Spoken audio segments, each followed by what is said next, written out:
Happy Monday, Patriots fans. I wanted to get to 5 rookie standouts that have been showing off completely in NFL training camp, but I want to get to some injury news just real quick. Tyrone Wheatley Jr. was placed on the injured reserve list, but he actually was released a few days ago. One day following his release, they decided to keep him on the ball club, but just place him on the IR. Tyquan Thornton did get hurt over the weekend, but he did show up on Monday morning back in pads, was moving a little gingerly, but it doesn't seem to be too serious. Jahiem Bell, the draftee in the latest draft, he padded up for the first time in 4 practices for the New England Patriots. Calvin Anderson, he was also seen back in pads. Same thing with Okorafor, who unfortunately didn't show up in pads today. He was not suited at all, but he was apparent at the practice, just didn't participate on day 9. So we'll have to give you an update on that real quick. Why? Because preseason is right around the corner. On Thursday, the New England Patriots take on the Carolina Panthers, and my bosses heard your request. We will be live on Thursday for the first preseason game. So if you guys want to join us, go on ahead, hit that sub button for me, turn notifications. That way you guys don't miss anything.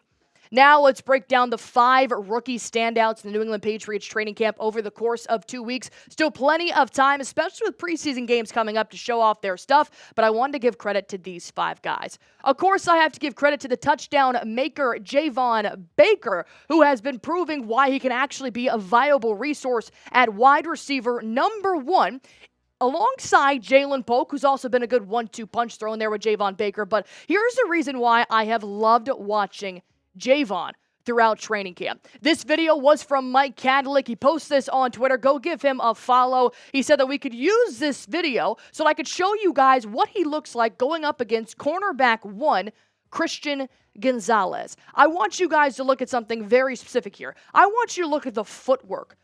Trying to juke out a player like Christian Gonzalez is not an easy task to do, and he makes this drill look pretty easy. I know you can come in the comment section real quick and say, Allie, it's just drills, just one-on-ones, but Javon Baker has been cooking everybody on his one-on-ones. Not to mention, he's also getting past these defenders and making sensational catches. He is going above and beyond, climbing the ladder, putting a toe touch in to make sure he's got the touchdown. Javon Baker is doing this continuously.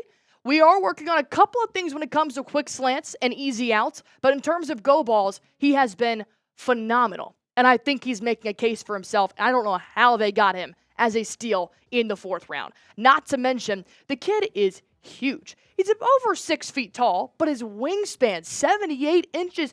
It has an upper leg to himself, or an upper arm if you want to add that, because his wingspan allows him to catch pretty risky throws from quarterbacks like Drake Maye and Jacoby Brissett in the end zone or way downfield after he probably already beat out the cornerback, which we just saw in that video. He does it pretty well going up against somebody as tough as Christian Gonzalez. But the wide receiver is only as good as the offensive line is to protect their quarterbacks. So we've got to talk about the blind side left tackle, Caedan Wallace. He was drafted for this exact reason. He played right tackle, right side in college, but he's also been a versatile offensive lineman in the sense that he can play on the left side. Well, that's where he's been taking the reps so far in training camp. Caedan Wallace, standing at 6'5", 313 pounds. He was a 3rd round pick in this last year's draft, but obviously they were just trying to beef up their offensive line. Well, the good news is that Wallace has actually been running with the ones for 4 straight days. Today was the first time he ran with the 2s to start practice. Lowe was actually in his place, running with the 1s. And what's actually very interesting is that Okorafor, who typically will switch out with Wallace on the 1s as well at the right tackle position if Lowe is working at the left, they just kept this as is, except Lowe was in place for Wallace. He took place to really work on that blind side with Drake Maye in the running with the 2s, as Drake Maye has been taking quarterback 2 reps right now. So it looks like Caedan Wallace and Lowe may be in a little bit of a competition right now to see who's going to get the starting spot at left tackle, who is going to be defending the Patriots blind side and making sure nobody touches their quarterback. I've been really excited to see what Caedan Wallace is going to do here in the preseason game that's coming up, because what I've seen him do when he does one-on-ones, he's going 3 for 3, 4 for 4. He's going up against guys like Keion White, and he has been dominant. Taylor Kyles also said that Caedan Wallace says he's getting more comfortable at left tackle every day, even if he's going with the ones or the twos. And he spent the last 2 training camp practices as the top guy in the blind side. So like I said, Lowe has been the second string here more recently. So it looks like Caedan Wallace is making a name for himself very early on in training camp. We got to go back to the wide receivers, though. I got to talk about Jalen Polk. I have loved everything I've seen from Javon Baker, but you cannot let Jalen Polk go under the radar because he's been spectacular. He's more of your reliable wide receiver one, the guy that's going to get you 10 yards upfield, 6'1", 203 pounds, and we know he was the second pick for the Patriots in this most recent draft. They said, Drake Maye, we're going to get you immediately a wide receiver that's going to showcase his talents. He has positional versatility. You can move him outside or inside. It does not matter. He has great hands. Like I said, the more reliable option at wide receiver one. That's why I think he and Javon Baker really complement himself, because one of my concerns for the Patriots offense is who's going to be the big play guy. That's Javon Baker. Who's going to be your steady wide receiver? That's Jalen Polk. Mayo said, I have been a huge fan of Jalen Polk ever since the NFL draft. He's been coaching him day in, day out so far in training camp. Not too many tweaks, which is great, but there's still a lot of room to grow. But it looks like Jalen Polk is living up to the hype, which he should as a second-round pick. He came right after Drake Maye. That's why I think Javon Baker has been surprising a lot of people, because he was a steal in the 4th round, but Polk's doing what he was drafted to do. So what do you guys say? Could he be a reliable wide receiver one? Could he beat out people like Pop Douglas, Kendrick Bourne, KJ Osborne for that wide receiver one position? Let me know what you guys think in the comment section down below. I want to give a huge shout out to our sponsor of this show. I want to tell you guys about Game Time. This is the only app that I use to get tickets to any event that I'm going to. And I'm not just saying that. It is currently on the home screen right now of my phone. I love Game Time because I love how they show you exactly where you're going to be sitting and what you'll be seeing from your seats. They give you a nice little 3D view of it, so you get to see where your neighbors, how close they're going to be. They have last-minute tickets and flash deals. I'm a procrastinator, so that is phenomenal, and lowest price guaranteed. If you guys want to go see the Boston Red Sox right now, all you have to do is type in Boston Red Sox. They're going to pull up all of their upcoming games, whether it's nearby or just all events. You can even get parking passes too, and they're going to show you where the cheapest seats are, where the best seats are, where the zone deals are as well. And I know there's a lot of great competition coming into Fenway very shortly. You got the Houston Astros, Texas Rangers. Thank you. My goodness, I am losing my mind. So I want you guys to go on ahead and go to Game Time, download the app, create an account, and all you guys have to do is use promo code CHATSPORTS, CHATSPORTS. You're going to get $20 off your first purchase while terms do apply.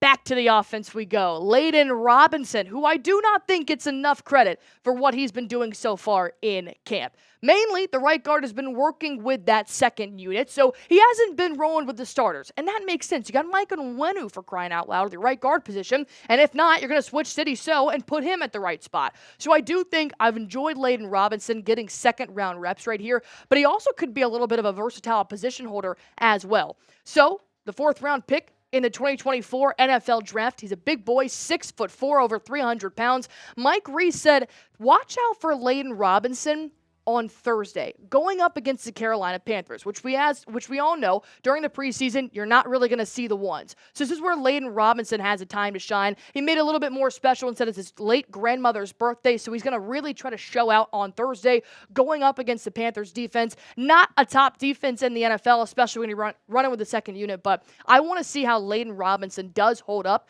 in terms of protecting Drake Maye. And speaking of Drake Maye, I got to give it to him. I thought about it, whether or not I give Joe Milton or Drake Maye my rookie standouts, and I decided to go with Drake Maye. Why? Because a few days ago, there were a lot of reports that Joe Milton could actually beat out Drake Maye for the QB2 spot. Since then, Maye has absolutely separated himself in that conversation. I think that's how he should have responded. That's how you deal with adversity. No shame to Joe Milton. He is phenomenal right now. He's on fire, and he's on Drake Maye's tail. But Drake Maye said, you know what? You want the competition to get close? I'll start to pull away. You can tell he's one of the youngest of a family full of athletes. I love how Drake Maye in the last 3 days has really started to showcase how he throws on the move. We knew that he was good at scrambling. We knew that he is quick on his feet. He has great field vision. But I like that he's also decided not just to take the first down for himself and use his legs, but to give it a little Patrick Mahomes flair and start to release it on the move. That's making sure that I know he's got a little bit more in his bag than I thought he did at the NFL draft. What I don't like is for the second time in training camp, this man cannot complete a pass to save his life. He went 3 for 10 on 11 on 11 drills, running with the top ones of the wide receivers. 3 for 10. That is horrible. And that's the second time he's done that. That's what I'm not appreciating for Drake Maye, that's not getting better. It could be numerous aspects. Wide receiver didn't catch it. Defense is going crazy. Your offensive line isn't protecting you. But Drake Maye needs to start learning how to be more accurate while he has time to have practice. Because the minute you got to go into that game on Thursday, it's going to be a different conversation. Not to mention, I think he should get most of the reps on Thursday's preseason game. I don't know if Jacoby Brissett is going to run with the starters on Thursday. I could see it being the Drake Maye show, but that's going to be Gerard Mayo's decision to make. So overall, I do think that Drake Maye is really going to be able to showcase, hopefully, that he can complete a pass and the accuracy is still there on Thursday versus the Panthers. Like I said, we will be live Thursday evening, Patriots versus Panthers. Come on out, enjoy us. Nice little play-by-play. Going to get some drinks flowing. And all you guys have to do is hit that sub button for me.